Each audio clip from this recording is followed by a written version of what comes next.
Okay जी। तो classical conditioning even Pavlov ने यहाँ पे दी थी। तो उसने क्या हुआ, इवन पावलोव पहले ये जानने में इंटरेस्टेड था कि डाइजेशन कैसे होता है, और उसकी स्टडीज़ में उसने नोटिस किया कि जिन डॉग्स के ऊपर वो एक्सपेरिमेंट कर रहा है उन्होंने सलाइवा सेक्रीट करना शुरू कर दिया जब भी वो as they saw the empty plate in which food was served. क्योंकि प्लेट तो ये शो करती है खाना मिलता है, अब खाना मिलता है तो डॉग्स को ऑब्वियसली भूख लगती है, तो वो सेलिवेट करना शुरू कर देते थे। As you must be aware, saliva secretion is a reflexive response to food और समथिंग इन द माउथ। तो हमारे साथ भी होता है, हमारी फेवरेट डिश आएगी तो हमारे साथ भी होगा। तो पावलोव ने इसके लिए डिजाइन किया एक्सपेरिमेंट कम्प्लीटली। फर्स्ट फेज में डॉग को एक बॉक्स में प्लेस किया गया और हार्नेस कर दिया गया, और डॉग को कुछ टाइम के लिए अकेला छोड़ दिया गया। This was repeated number of times of different days.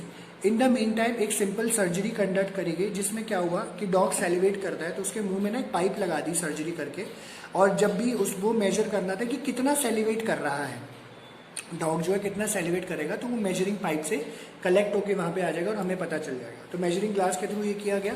आप इसकी पिक्चर देख सकते हो नेक्स्ट पेज पे, यहाँ पे ये बनाई हुई है, देखो इस तरीके से। ठीक है, तो ये इन्होंने यहाँ पे बताया। तो कहते हैं in the second phase of the experiment, the dog was kept hungry and placed in the harness with one end of the tube ending in the jaw and other end in the glass jar. अब क्या करते थे, जब ये second phase शुरू हुआ, आप picture देख सकते हो, एक बेल बजाते थे। जैसे ही बेल बजती थी उसके बाद मीट पाउडर सर्व कर दिया जाता था और डॉग को खाने देते थे। कुछ दिनों तक ऐसा ही करा गया। जब भी मीट पाउडर प्रेजेंट किया जाता था उससे पहले बेल बजाई जाती थी। जब भी मीट पाउडर प्रेजेंट किया गया बेल बजाई, मीट पाउडर प्रेजेंट बेल। जैसे होता है ना स्कूल में रिसेस की घंटी बजती है, तो रिसेस की घंटी बजेगी फिर आप लंच निकालोगे, क्योंकि पता है रिसेस हुआ है। आजकल तो लोग पहले खा लेते हैं, ठीक है, पर जनरली ये चीज़ बोली जाती है। So after a number of such trials, एक टेस्ट ट्रायल किया गया in which everything was the same as the previous trial except that no food followed the sounding the bell. तो अब क्या हुआ, उसको ऐसा लगा चलो करना चाहिए, तो उसने क्या किया, बेल। अब क्या हुआ कि ट्रायल जब ये हो गए तो डॉग कंडीशन हो गया था कि बेल बजती है मीट पाउडर आएगा, सेलिवेट होगा। तो उन्होंने क्या किया, अगले कुछ ट्रायल्स के बाद बेल बजाना शुरू करी, मीट पाउडर प्रेजेंट नहीं किया, तब भी डॉग जो है सेलिवेट कर रहा था। ठीक है, this association between the bell and the food resulted in acquisition of new response by the dog, salivation to the sound of the bell. ठीक है, तो खाना इसमें नहीं है। This has been termed as conditioning. You may have noticed that all dogs salivate when they are presented with food. Food is thus an unconditioned stimulus and salivation which followed is unconditioned response. तो अब ये चीज़ please ध्यान देना प्रकृति and सिफत दोबारा से, कि इस केस में जो इन्होंने यहाँ पे बोला कि फूड जो है वो अनकंडीशन स्टिमुलस है। ऑब्वियसली प्रकृति पहले पढ़ के नहीं आई हुई, तो स्टिमुलस का मतलब यहाँ पे प्रकृति इवेंट होता है। ठीक है, कोई भी इवेंट, कोई भी वेरिएबल, कोई भी इंसान हो सकता है, ऑब्जेक्ट हो सकता है, किसी भी तरीके का स्टिमुलस, जो कि आपको बेसिकली क्या करता है, आपको कुछ इनिशिएट करने के लिए बोलता है। आप उसको देखते हो, ठीक है, या कुछ करोगे या कुछ नहीं करोगे, तो stimulus is basically like an event जिसको देख के आप इन्फ्लुएंस होंगे। ठीक है, और सैलिवेशन क्या है, अनकंडीशन रिस्पॉन्स है। इन दोनों को अनकंडीशन क्यों रखा है, क्योंकि इसका कोई लेना देना नहीं था। इन्होंने जब तक एक्सपेरिमेंट, ये एक्सपेरिमेंट से पहले की कहानी है। कहते हैं कंडीशनिंग के बाद क्या हुआ, कंडीशनिंग के बाद क्या हुआ, salivation started to occur in the presence of sound of the bell, thus bell becomes condition stimulus. अब देखो कंडीशन स्टिमुलस कैसे हो गया, मैंने बेल बजाई बेल बजाई तो वो कंडीशन स्टिमुलस का काम करेगा। क्यों, क्योंकि मैंने अब नेक्स्ट ट्रायल वाले फेज में हूँ, नेक्स्ट फेज में हूँ, और मैं उसको इस तरीके से कंडक्ट कर रहा हूँ कि मैं बेल बजाने पे रिस्पांस देखना चाहता हूँ। पहले मैं बेल बजाने पे रिस्पांस देखना नहीं चाहता था, क्योंकि बेल बजाई देखते हैं क्या रिस्पांस आता है, तो क्या पता डॉग सेलिवेट करे ना करे। अब क्योंकि मैं एक्सपेरिमेंट के पॉइंट ऑफ व्यू से कर रहा हूँ कि बेल बजाई और मैं देखना चाहता हूँ कि कैसे होएगा, तो इसमें क्या होता है, सलाइवा सेक्रीशन क्या बन गया, वही चीज कंडीशन रिस्पॉन्स। तो दो फेजेस हैं, एक बेल बजने से पहले, एक मतलब एक एक्सपेरिमेंट देखना है, और जब एक कंडीशनिंग हो गई है उसके बाद, इस तरीके से। तो पहले वाले दो केस अनकंडीशन है, दूसरे वाले दो केस जो है कंडीशन है। This kind of conditioning is classical conditioning. It is obvious that the learning situation in classical conditioning is one of SS learning. SS learning का मतलब यहाँ पे होता है stimulus stimulus learning. Stimulus stimulus, तो स्टिमुलस कोई भी हो सकता है। अभी मैं आपके लिए स्टिमुलस हूँ, आप दोनों के लिए। कैसे, क्योंकि आप मुझसे कुछ सीख रहे हो, आप क्लास में हो, ठीक है। तो यानी अगर मैं क्लास ले रहा हूँ, आपको कुछ समझा रहा हूँ, सुन रहा हूँ, तो आप मेरी बात से मेरे समझ के इन्फ्लुएंस होंगे, कुछ नहीं समझ आएगा, कुछ आएगा, तो मैं एक इन्फ्लुएंस की तरह काम, मैं स्टिमुलस की तरह काम कर रहा हूँ। ठीक है। जिसमें इन्होंने बोला कि एसएस लर्निंग क्यों बोल रहे हैं, इन विच वन स्टिमुलस क्या था, sound of the bell becomes a signal for another stimulus that is food, मतलब बेल बजेगी तो खाना आएगा। And here one stimulus signifies the possible occurrence of another stimulus. तो सिंपल सी बात है, यूजली जब स्कूल में होते हो तो बेल बजती है, तो मतलब रिसेस, जो बेल रिसेस की होती है जिस टाइम पे हमें पता होता है, तो घंटी हमारी भी बजने दिमाग में शुरू हो जाती है। अब बजने वाली है बेल, हम रिसेस करेंगे, हम लंच करेंगे। अब बजने वाली है बेल, हम लंच करेंगे। तो वही चीज़ इन्होंने भी बताई है कि अकरेंस है, ये होएगा तो ये होएगा, है ना। अगर 3 बेल बज रही है, वो लंच का टाइम है, तो मतलब बेल बजने के बाद लंच हो रहा है, तो ये स्टिमुलस का कनेक्शन यहाँ पे बन जाता है। तो एक की वजह से दूसरा हो रहा है, और एग्जाम्पल्स हमारे डे टू डे लाइफ में भी बहुत सारे हैं। यहाँ पे इन्होंने बताया, इमेजिन जैसे अगर आपने अपना लंच खाया है और आप सेटिस्फाइड हो, अगर टेबल पे स्वीट डिश सर्व हो गई तो आपके सिग्नल जो है माउथ में सिक्रीट होना शुरू हो जाते हैं और आपको खाने का मन करता है। इसको हम लोग बोलते हैं कंडीशन रिस्पॉन्स। दूसरा एग्जाम्पल भी है कि बचपन में वन इज नेचुरली अफ्रेड, जो बच्चे होते हैं वो लाउड नॉइज से घबरा जाते हैं। Suppose a small child catches an inflated balloon, ठीक है, फुलाया हुआ, which burst in her is making a loud noise, the child becomes afraid, क्योंकि बलून फोड़ोगे तो साउंड से डर जाएगा बच्चा, इतनी तेज फोड़ा जाएगा। तो now the next time he is made to hold a balloon, it begins the signal or cue for the noise and elicit fear response. तो बच्चा बलून पकड़ेगा ही नहीं अगली बार। दिस हैपेंस बिकॉज बार बार जब आप बलून दिखा रहे होते हो as a condition stimulus and loud noise as uncondition stimulus, तो लाउड नॉइज जो है अनकंडीशनल स्टिमुलस हो जाती है, क्योंकि वो कंडीशन नहीं हुआ है। और कंडीशन, और इसमें इन्होंने बोला बलून की प्रेजेंटेशन है जो कंडीशन स्टिमुलस की तरह काम कर रही होती है। हाँ, अगर आप जैसे ऑब्वियसली पता है बच्चा डर रहा है और आप फोड़ रहे हो, ठीक है, उसके बाद जो है वो फोड़ दिया, उसके बाद जो है तो वो उसका बेसिकली वो कंडीशन रिस्पॉन्स की तरह काम करेगा इस तरीके से। तो लाउड नॉइज यहाँ पे अनकंडीशन स्टिमुलस है, कंडीशन स्टिमुलस जो है बलून प्रेजेंटेशन है। ये एक तरीके का डिफरेंस यहाँ पे इन्होंने बताया। थोड़ा सा ट्रिकी लगा होगा, बट या ऐसा ही है, क्योंकि ऐसे ही समझना है। ओके, प्रकृति आप बताओ ये क्लियर है या इसमें कोई डाउट है?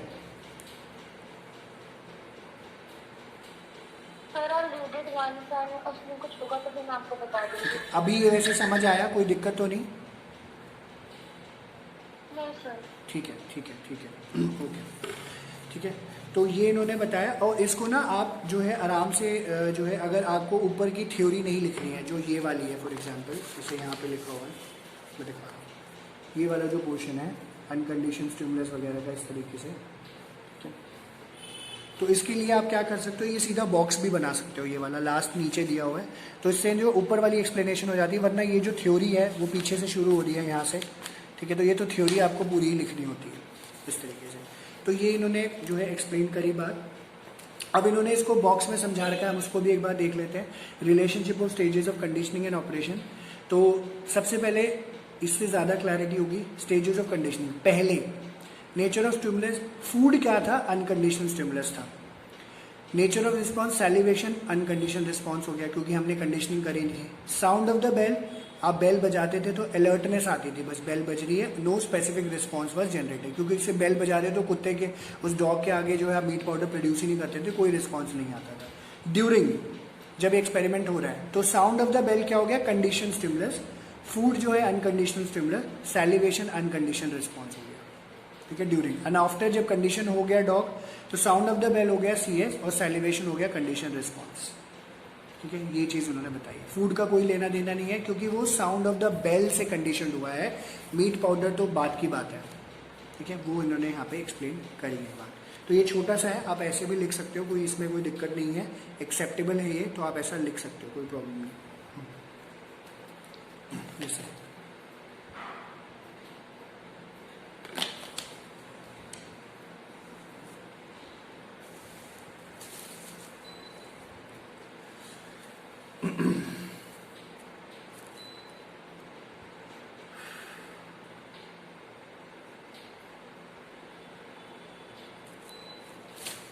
ओके, अब इन्होंने जो है क्लासिकल कंडीशनिंग के डिटर्मिनेंट्स के बारे में बात करी है। तो बेसिकली क्या होता है कि ना, कुछ बेसिस होता है उस बेसिस के ऊपर एक थ्योरी प्रेजेंट करी जाती है। जैसे अभी आप तो 10th तक होके आए हो, तो 10th में भी काफ़ी सारी ऐसी चीज़ें रही होंगी, बट यहाँ पे आप अब बड़ी क्लासेस में थोड़ा सा उसके बेसिस को ढंग से एक्सप्लेन किया जाता है। तो कहते हैं क्लासिकल कंडीशनिंग के कोई डिटर्मिनेंट्स है जिसके ऊपर वो काम कर रहा होता है। कहते हैं how quickly and strongly acquisition of response occurs in classical conditioning depends on several factor. अब जैसे वो देखो सिंपल सी बात है, हम 3 लोग हैं यहाँ पे, ठीक है, और सॉरी, हम जो 3 लोग हैं, हम तीनों की अपनी कैपेसिटी होगी। अब ये डिपेंड करता है कि हमारी कंडीशनिंग कैसे होगी, ठीक है। अब जैसे क्या होता था, मुझे याद है कि ना, मुझे बचपन में मेरे फादर जो है टेबल्स सिखाते थे, तो उनकी मैथ्स बड़ी अच्छी होती थी और वो कॉलेज टॉपर थे, तो उनको मैथ से बड़ा प्यार था और साइंस से बड़ा प्यार था, ठीक है। और तो उन्होंने मेरे को मैथ्स कराना शुरू करा, तो मुझे टेबल सिखाते थे, तो मुझे टेबल्स ना याद ही नहीं होते थे। अब शायद आप लोगों को याद हो, मुझे नहीं होते थे, बिल्कुल भी नहीं होते थे। मैं बहुत ज़्यादा परेशान हो जाता था, बचपन में सबके साथ ही होता है। तो अब क्या होता है, जब भी आप टेबल याद कर लेते हो तो वो आपकी कंडीशनिंग हो जाती है। उससे पहले क्या होता है, आप पिट रहे होते हो, ठीक है, कि भैया याद नहीं हो रहा है, उधर से थप्पड़ पड़ रहा है, याद नहीं हो रहा है, फिर उधर से थप्पड़ पड़ रहा है। 2 1 जा 2, 2 2 जा भूल गए, 2 3 जा वो भी भूल गए। तो अब ये टाइम लगता है, तो क्या पता प्रकृति जल्दी ग्रास्प कर ले, क्या पता सिफत थोड़ा सा टाइम ले ले, क्या पता मैं और ज़्यादा टाइम ले लूँ। अब देखो सिंपल सी बात है कि अगर मैं बोलूँ 2 का टेबल आता है, 3 का आता है, 4 का आता है, 5 का आता है, 6 7 8 9 10 तक सबको आता होगा। 11 में शायद स्लाइटेस्ट थोड़ा सा दिक्कत, 12 स्लाइटेस्ट, 12 के बाद तो जैसे 13 मेरे को भी बोलोगे तो नहीं आएगा, 14 मेरे को नहीं आएगा, मेरे को कैलकुलेट करके करना पड़ेगा, ठीक है, इस तरीके से। तो हाँ, ये सबके ऊपर डिपेंड करता है, ठीक है। ये एग्जाम्पल है एक तरीके का। तो कहते हैं some of the major factors influencing CR are describe below. तो कुछ फैक्टर्स हैं जिसकी वजह से कंडीशन रिस्पॉन्स आपका जो है इन्फ्लुएंस हो जाता है, कंडीशन रिस्पॉन्स। अब वो डिपेंड करता है। अब जैसे सिंपल सी बात है कि मैंने प्रकृति को बिठा लिया, मैंने बोला प्रकृति 15 का टेबल लर्न करो, 15 का टेबल प्रकृति लर्न कर रही है। अब कंडीशन, वो कंडीशन रिस्पॉन्स मुझे जनरेट करना है, मैं उसके लिए स्टिमुलस हूँ। अब मैं स्टिमुलस गुस्से पे गुस्सा करा जा रहा हूँ, उसको मैथ से डर लग रहा है, जैसे सिफत को भी लगता है, ठीक है, बार बार डर लगा, तो रिस्पॉन्स क्या आएगा, रिस्पॉन्स जो मैं चाहता हूँ वो नहीं आएगा, ठीक है। तो वहीं पे इन्होंने इसीलिए जो है फैक्टर्स जो है एक्सप्लेन करने की कोशिश करी है। सबसे पहली बात, time relations between stimuli. Time relation, ये क्या कहते हैं, the classical conditioning procedures discuss below are basically of 4 types based on the time relation between the onset of the condition stimulus and the uncondition stimulus. तो आप देख सकते हो, मतलब बुक पूरी खोल के रखना, जो लेफ्ट साइड में आपका बॉक्स बना हुआ था, अभी हमने 6.1 पढ़ा था। तो कहते हैं कंडीशन स्टिमुलस कब शुरू हुआ और अनकंडीशन स्टिमुलस तक कब तक गया, उसके बीच की जो टाइम ड्यूरेशन है बड़ा इंपॉर्टेंट रोल प्ले करती है। एक बड़े सिंपल सी बात है, प्रकृति अभी 11th में आई, सिफत अभी 11th में आई, तो फॉर एग्जाम्पल घर पे टारगेट दे दिया कि भैया 10th में इतने मार्क्स आएंगे तो हम आपको स्कूटी खरीद के देंगे, जस्ट एन एग्जाम्पल, स्कूटी खरीद के देंगे। तो अब 10th में प्रकृति मार्क्स लेके आ गई और सिफत भी मार्क्स लेके आ गई और घर वालों को बोल रहे स्कूटी दो। अब वो क्या है, बेसिकली एग्जाम भी आपके लिए स्टिमुलस बन गया, आप रिस्पॉन्स क्या कर रहे हो, आप क्या कर रहे हो, पढ़े जा रहे हो, आपका मार्क्स भी आ गया। अब क्या है, स्कूटी के लिए जब बोला तो स्कूटी ना प्रकृति को मिली ना सिफत को मिली, तो हो गया बेड़ा घर, ठीक है। इस केस में क्या होगा, आपका जो लर्निंग है वो डिले हो जाएगी। अब क्योंकि यार पापा को बोला था पहले तो उन्होंने तो स्कूटी दिलाई नहीं, पढ़ के क्या फायदा, कोई बात नहीं, हम नहीं पढ़ रहे, आराम से पढ़ लेंगे, लास्ट में भी पढ़ के पढ़ाई हो जाती है। स्कूटी तो दिलानी नहीं होती है, जो कहते हैं हमें दिलाना नहीं होता, हम नहीं पढ़ रहे। तो वो जो टाइम ड्यूरेशन होता है वो बहुत इंपॉर्टेंट होता है। तो आपको अगर मोटिवेट करना है, यानी आपको लर्निंग प्रॉपर करवानी है या कंडीशन प्रॉपर कराना है, तो टाइम पे रिस्पॉन्स जनरेट करना, टाइम पे स्टिमुलस जो है काम करना बहुत ज़्यादा ज़रूरी होता है। वही इन्होंने यहाँ पे बात बताई है। सबसे पहले इन्होंने क्या बोला है इसको टाइम रिलेशन में, the classical conditioning procedures discuss below are basically 4 types, जो कि condition, stimulus and unconditional onset से शुरू होता है। The first 3 are called forward conditioning procedures and the 4th is backward conditioning. Forward conditioning मतलब आगे बढ़ते हो, बैकवर्ड में आप पीछे आते हो लर्निंग में। तो ये जो बेसिक एक्सपेरिमेंटल अरेंजमेंट्स है, सबसे पहले उन्होंने बोला कि when the CS and the US are presented together, it is called simultaneous conditioning। जब CS और US आप साथ के साथ प्रोड्यूस कर देते हो, ठीक है, तो उसको हम लोग जो है साइमल्टेनियस कंडीशनिंग बोलते हैं। यानी अगर अपने एक्सपेरिमेंट से हम लोग देखें जो पीछे अभी चल रहा था, आप बेल बजा रहे हो, बेल बजाने के साथ साथ ही आप खाना दे रहे हो, ठीक है, तो आप एक हाथ में बेल है और एक हाथ में खाना लेके चल रहे हो, ट्रंक खाना रख दिया, इसको हम लोग क्या बोलेंगे, साइमल्टेनियस कंडीशनिंग, ठीक है। ये आपके केस में क्या होगा, रिजल्ट आया, रिजल्ट मार्क्स आ गए, स्कूटी साथ साथ मिल गई, क्या हो गई, साइमल्टेनियस कंडीशनिंग, ठीक है। ध्यान रखना प्लीज इस बात का, कहीं नहीं समझ आएगा तो प्लीज पूछ लेना। Second, delayed conditioning, the onset of CS precedes the onset of US, the CS ends before the end of the US। ठीक है, तो यानी डिलेड कंडीशनिंग क्या है, थोड़े से लेटर ऑन के बाद the onset of CS precedes the onset of US। तो कंडीशन स्टिमुलस पहले बजेगा, बेल बजा मतलब बेल बजा रहे हैं पहले, उसके बाद जो है खाना आएगा। The CS ends before the end of the US, तो मतलब बेल बंद हो जाएगी और खाना चलता रहेगा, डॉग खाना खाता रहेगा या वो खाना जो है आता रहेगा। इस तरीके से इन्होंने यहाँ पे बताया। तो ये डिलेड कंडीशनिंग है, विच इज यहाँ पे आपने बेल बजाई तो थोड़ा सा टाइम लेके बेल खत्म, बेल रुकी, पहले बंद हो जाएगी, उसके बाद जो है आप मीट पाउडर या फूड जो है वहाँ पे प्रोड्यूस करोगे। CS US देखना होगा तो आप 6.1 में देखते रहना, आपको क्लैरिटी रहेगी 6.1 बॉक्स में। फिर जो ट्रेस कंडीशनिंग होती है, इसमें क्या बोला, the onset and the end of the CS precedes the onset of US with some time gap between the two. ठीक है, तो आप इसमें क्या कर रहे हो, जो प्रैक्टिकली अगर आप देख रहे हो तो ये ज्यादा आपको अच्छे से क्लैरिटी देता है। ट्रेस करने में the onset and the end of the CS precede the on, तो आपने बेल बजाई, बेल बंद कर दी।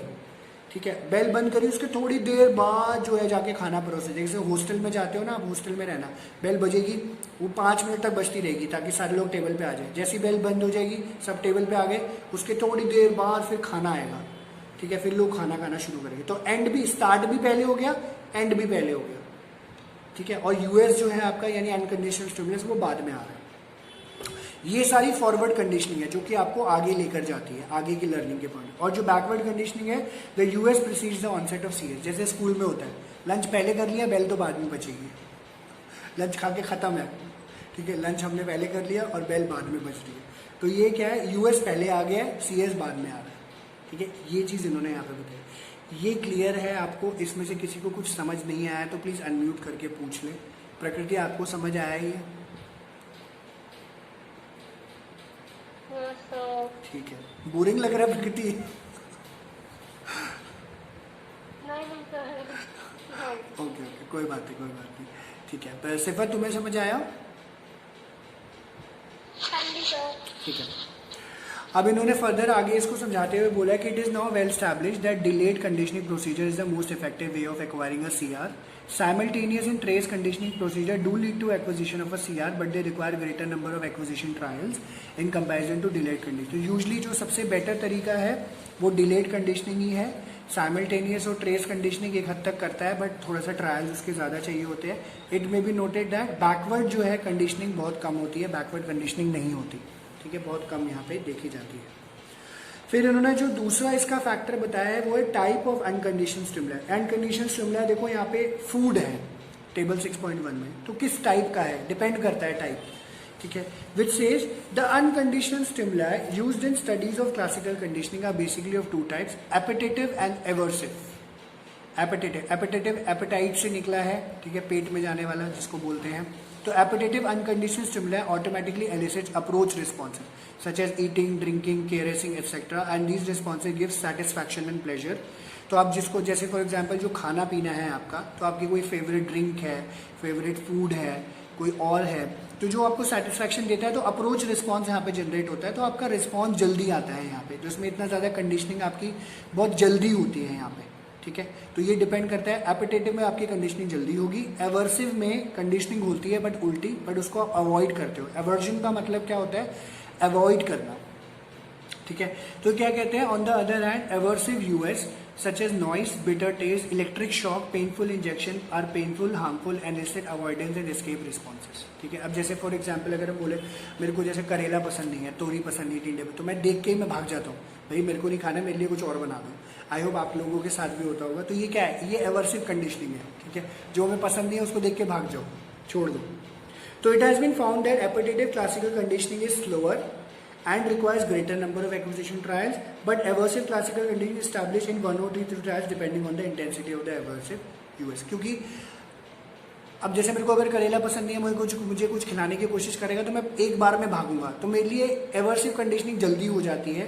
एपेटेटिव में थोड़ा सा टाइम लगता है, पहली टेस्ट बनाया, फिर दूसरा बनाया, फिर तीसरा बनाया, बन जाता है, बट इसमें पसंद होती है तो स्टेबल रहता है। एवर्सिव में स्टेबल नहीं रहता है कंडीशनिंग। ठीक है, ये बताया, प्रैक्टिकल लाइफ एग्जाम्पल है।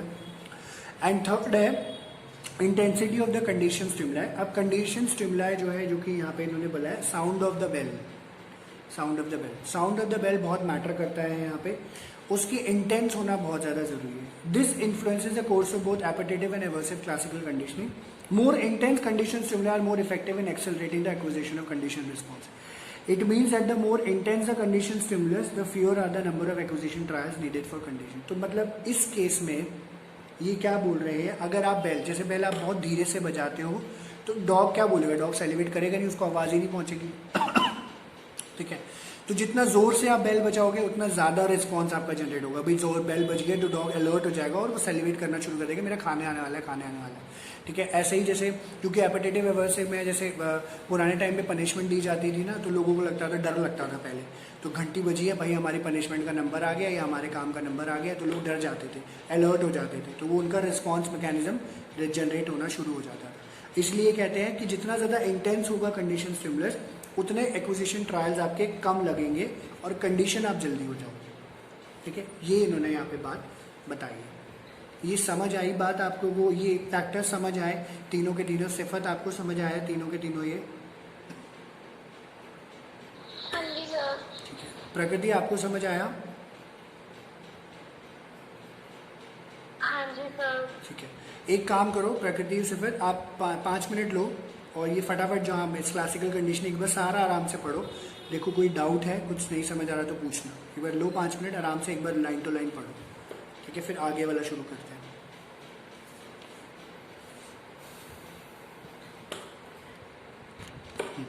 तो दूसरा ये ऑपरेंट इंस्ट्रूमेंटल कंडीशनिंग है। और जैसे क्या था कि इवन पावलोव ने क्लासिकल कंडीशनिंग दिया और बीएफ स्किनर जो बंदा था उसने जो है यहाँ पे ऑपरेंट कंडीशनिंग का यहाँ पे जो है पूरा टॉपिक यहाँ पे समझाया। ठीक है, दोनों तरीके से। तो अब था क्या, दोनों एक्सपेरिमेंट जो है कंडीशनिंग के पॉइंट ऑफ व्यू से, वहाँ पे जो है वो क्लासिकल के पॉइंट ऑफ व्यू से दिया गया, यहाँ पे ऑपरेंट में स्लाइटेस्ट से डिफरेंस आ जाता है यहाँ पे कि किस तरीके से कंडीशनिंग हो जाती है। जैसे यहाँ पे क्या हुआ था, इसने एक्सपेरिमेंट कंडक्ट किया था, इसको एग्जाम्पल दिया हुआ है स्किनर बॉक्स का। स्किनर बॉक्स था और उसमें क्या हुआ, उस बॉक्स में एक चूहे को डाला गया। ठीक है, आप पीछे आप पिक्चर देख सकते हो, और बंद हो गया। अब उस केस में क्या देखने को मिला कि स्किनर बॉक्स में चूहे को डाला, चूहा जो है अपना उसका मैकेनिज्म चल रहा था कि मेरे को बाहर निकलना है, बाहर निकलना है, बाहर निकलना है। उस प्रोसीजर में एक वहाँ पे लिवर था छोटा सा, जैसे ही वो प्रेस करता, वहाँ पे प्रेस करने के जस्ट बाद ही फूड पैलेट्स गिरना शुरू हो जाते, मतलब खाने के पैलेट्स वहाँ पे गिरना शुरू हो जाते हैं, और उसको खाया तो उसको सेटिस्फैक्शन हो गई। तो मतलब इसके बाद नहीं बताया उन्होंने क्या किया। ये पहले ट्रायल पे हुआ, तो पहले ट्रायल में आप देखोगे लंबा टाइम लगा, बहुत लंबा टाइम लगा, क्योंकि घूम रहा है बाहर निकलना है। जैसे ही दबाया फूड पैलेट गिरा, खाया, सेटिस्फाइड हो गया।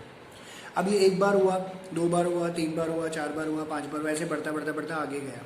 और एक पॉइंट ऐसा आ गया, कंडीशन कैसे हो गया, चूहे को डाला, चूहा सीधा लिवर के पास जाता, सीधा जाता ही लिवर प्रेस करता, फूड पैलेट गिरता, खा जाता।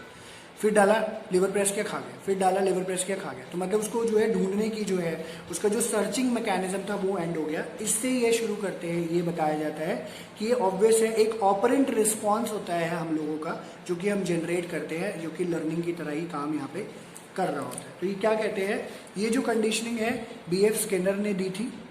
स्किनर ने स्टडी किया कि हम लोग जो है वॉलेंटरी रिस्पॉन्सेज यहाँ पे जनरेट करते हैं when an organism operates on the environment. उसको नाम दिया गया ऑपरेंट्स। ऑपरेंट्स क्या होते हैं ये मार्क कर लेना है यहाँ पे डेफिनेशंस की। आर दोज बिहेवियर्स और responses which are emitted by animals and human beings voluntarily and are under their control, हमारे कंट्रोल के अंदर। अब जैसे अगर मैंने उठा के किसी को कमरे में बंद कर दिया तो हम क्या करेंगे, चलेंगे फिरेंगे, बैठे हैं, हमारे कंट्रोल में, रो रहे होंगे, कोई हंस रहा होगा, कोई दरवाज़ा पीट रहा होगा, तो हमारे अंडर होता है। अब जैसे कोई चूहे को डाला, उसके अंदर वो रिस्पॉन्स मैकेनिज्म था, वो उसको भागना है, क्योंकि चूहा भागता रहता है, चूहा टिकता नहीं है। अब ऐसे ना बैठा हुआ है सामने और आप भी सामने बैठे हो, दोनों आँख में चोली खेल रहे हो, तो ऐसा पॉसिबल नहीं होता, क्योंकि चूहे का वो मैकेनिज्म ही वैसा है, भागता है। भागते भागते उसको वो मिला तो उसने रिस्पॉन्स जनरेट किया कि भैया फूड पैलेट गिर रहा है। So the term operant is used because the organism operates on the environment, क्योंकि हम एक एनवायरनमेंट के अंदर काम कर रहे होते हैं, इसलिए इसको ऑपरेंट बोला गया। Conditioning of operant behaviour is called operant condition, और जब ये कंडीशन हो जाता है उसको हम लोग ऑपरेंट कंडीशनिंग के नाम से जानते हैं। इसके बहुत सारे और एग्जाम्पल्स हैं, पहले यही पढ़ते हैं इन्होंने क्या समझाया है। स्किनर ने अपना जो है स्टडीज रैट्स के ऊपर और पिजन्स के ऊपर करी, जिसको स्किनर बॉक्स का एग्जाम्पल दिया गया। एक हंग्री रैट को one at a time is placed in the chamber which was so build that the rat could move inside but could not come out. In the chamber, there was a lever which was connected to food container kept on the top of the chamber. When the lever is pressed, a food pellet drops on the plate close to the lever while moving around and pawing the walls. That is exploratory behavior. The hungry rat accidentally presses the lever and food pellet drops on the plate. जो कि मैंने आपको बात बताई. ठीक है, ढूंढते ढूंढते ढूंढते बटन दब गया और फूड पैलेट गिर गया. जो चूहा था उसने वो खा लिया. इन द नेक्स्ट ट्रायल जब वो एक्सप्लोरेटरी बिहेवियर दोबारा शुरू हुआ, as the number of trial increases the rat takes lesser and lesser time to press the lever for food. तो हमें जब पता ही चल जाता है कि हमें पता है ये करना है, दबा दिए, पता है करना है, कर दिया कर दिया कर दिया कर दिया, तो ऐसे ही होता है. ठीक है, तो usually so conditioning is complete when the rat presses the lever immediately after it is placed in the chamber. डालते के साथ ही वो जो है लीवर प्रेस कर देता है, तो ये हम मानेंगे वो कंडीशनड हो गया. It is obvious that lever pressing is an operant response and getting food its consequence. तो लिवर प्रेस करना क्या है, आपका ऑपरेंट रिस्पॉन्स है क्योंकि आप काम कर रहे हो, आपका वॉलेंट्री रिस्पॉन्स है एंड उसकी वजह से आपको खाना मिल रहा है, तो आपका कॉन्सिक्वेंस है. ठीक है, इस तरीके से. सो इन द अबव सिचुएशन, और आपकी पिक्चर भी यहाँ पे बनाई हुई है, ऑल्दो आपको पिक्चर नहीं बनानी होती, diagram. That response is instrumental in getting the food. हम क्यों रिस्पॉन्ड कर रहे हैं, क्योंकि हमें खाना मिल रहा है.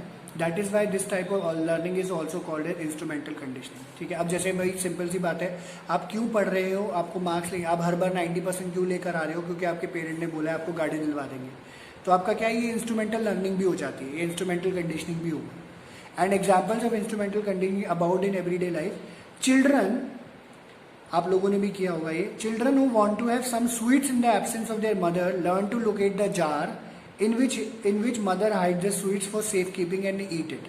Children learn to be polite and say please to get favors from their parents and others.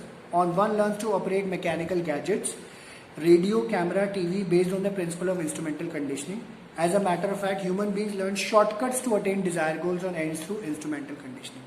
ठीक है, क्योंकि वो वॉलेंट्री रिस्पॉन्स है. तो आपका मन, आप बड़ा रास्ता चूज करो, आप छोटा रास्ता चूज करो, तरीका वही रहना है जो कि इन्होंने यहाँ पे बताया. ठीक है, तो ये आपका था इंस्ट्रूमेंटल कंडीशनिंग या फिर ऑपरेंट कंडीशनिंग जो कि इन्होंने यहाँ पे एक्सप्लेन किया है. ठीक है, ओके, जस्ट ये क्लियर है. किसी को इसमें से कुछ पूछना है, कोई डाउट? सिफत एंड प्रकृति आपको इसमें से, ये टॉपिक में से? ठीक है, सिफत तुम्हें क्लियर है? नहीं सर. ठीक है ठीक है ठीक है, ओके. अब इसमें डिटर्मिनेंट्स है, जैसे पीछे क्लासिकल कंडीशनिंग के डिटर्मिनेंट्स थे, इसके भी डिटर्मिनेंट्स है, थोड़े से ज़्यादा हैं, बट देखते हैं कितना हो जाता है हमारा. वैसे मैं ये करा ही देता हूँ तो कनेक्शन बना रहेगा, वरना आगे जो है टॉपिक्स डिफरेंट है. तो डिटर्मिनेंट्स ऑपरेंट कंडीशनिंग के क्या कहते हैं? ऑपरेंट और इंस्ट्रूमेंटल कंडीशनिंग एक फॉर्म ऑफ लर्निंग है इन विच बिहेवियर इज लर्न, मेंटेन और चेंज थ्रू इट्स कॉन्सिक्वेंसेज. तो कॉन्सिक्वेंसेज के ऊपर डिपेंड करता है, आप उस बिहेवियर को चेंज कर सकते हो. ठीक है, बेसिकली आप देख सकते हो, या तो मेंटेन किया जा सकता है या चेंज किया जा सकता है. ये जो कॉन्सिक्वेंसेज होते हैं इसको रीइंफोर्सर्स की तरह काम करते हैं. अब जैसे सिंपल सी बात है कि मान के चलो ये जो कॉन्सिक्वेंसेज है, तो अल्टीमेटली जैसे अगर आपके मम्मी आपको बोल रही है घर पे, ठीक है, कि भाई तू हर बार अपना होमवर्क ना टाइम पे कर, या तू हर बार कोई भी टेस्ट हो रहा है स्कूल में, तू ए लेकर आ, सिर्फ ए लेकर आ, ए रेगुलर ए लेकर आ. कॉन्सिक्वेंस क्या होगा? अब मम्मी ने बोला है ए लेकर आएगी, तो मैं मम्मी से पूछोगे क्यों, तो बोलोगे जब भी तू ए लेकर आएगी तो मैं तेरी जो कोई भी फेवरेट डिश होगी, जो भी तू बोलेगी, मैं तेरी वो फेवरेट डिश बना के दूंगी. हर बार जब भी तू ए लेके आएगा, कोई विदाउट फेल मैं तेरे को बना के दूंगी. अब वो कॉन्सिक्वेंस है. कॉन्सिक्वेंस क्या देख रहे हो यार, मैं अगर ए लेके आऊंगी तो मेरी फेवरेट डिश मिलेगी, फालतू की डिशेज जो घर में बन रही होती है उससे छुटकारा मिल जाएगा थोड़ा सा. मेरे लिए तो मम्मी करेंगी. तो आप ए ला रहे हो, आपको डिश मिल रही है, आप ए ला रहे हो, डिश मिल रही है, ए ला रहे हो, डिश मिल रही है. तो ये क्या करता है, ये रीइंफोर्सर के एक तरह काम करता है. रीइंफोर्सर क्या करता है, आपके बिहेवियर को स्ट्रेंथन अप करने की कोशिश करता है. ठीक है, तो each and every time when you are getting your favourite dish after getting A, ठीक है, grade A in your every test, आपका बिहेवियर स्ट्रेंथन अप होता रहेगा होता रहेगा होता रहेगा होता रहेगा कि भैया मैं क्यों कर रही हूँ, मेरे को मिल रहा है, क्योंकि मैं कर रही हूँ मेरे को मिल रहा है. वही चीज़ उन्होंने यहाँ पे बताई है. ठीक है, तो reinforcer is defined as any stimulus or event which increases the probability of occurrence of a desired response. ठीक है, तो आपका डिजायर्ड रिस्पॉन्स कैसे बढ़ेगा, कैसे बढ़ेगा रिस्पॉन्स? जब आप टेस्ट में मार्क्स ले लेके आ रहे हो और आपको जो है उसके अगेंस्ट आपकी फेवरेट डिश मिल रही है। सो रीइंफोर्सर के बहुत सारे फीचर्स होते हैं which affects the course and strength of the response. This includes positive और नेगेटिव, नंबर और frequency, quality, inferior, superior, schedule, continuous, intermittent. All these features influence the course of operant conditioning. Another factor that influences this type of learning is the nature of response or behavior that is to be conditioned, and the interval or length of time that lapses between occurrence of response and reinforcement also influences operant learning. ये इन्होंने brief किया है, यहाँ पे आगे explain किया हुआ है इन्होंने। तो टाइप्स ऑफ रीइंफोर्समेंट है, ये थोड़ा सा ईजी है, ठीक है, इसमें ज़्यादा टाइम लगेगा भी नहीं, बहुत ईजी सा दिया हुआ है, 3 ही पॉइंट्स हैं इसके। रीइंफोर्समेंट क्या कहते हैं, आपका पॉजिटिव और नेगेटिव हो सकता है, जैसे इन्होंने बोला अभी रीइंफोर्सर के बारे में बात करी है। पॉजिटिव रीइंफोर्सर्स क्या होता है, which involve similar that have pleasant consequences. जैसे आप ए ग्रेड ला रहे हो, आपकी फेवरेट डिश बन रही है, A grade favourite dish, A grade favourite dish.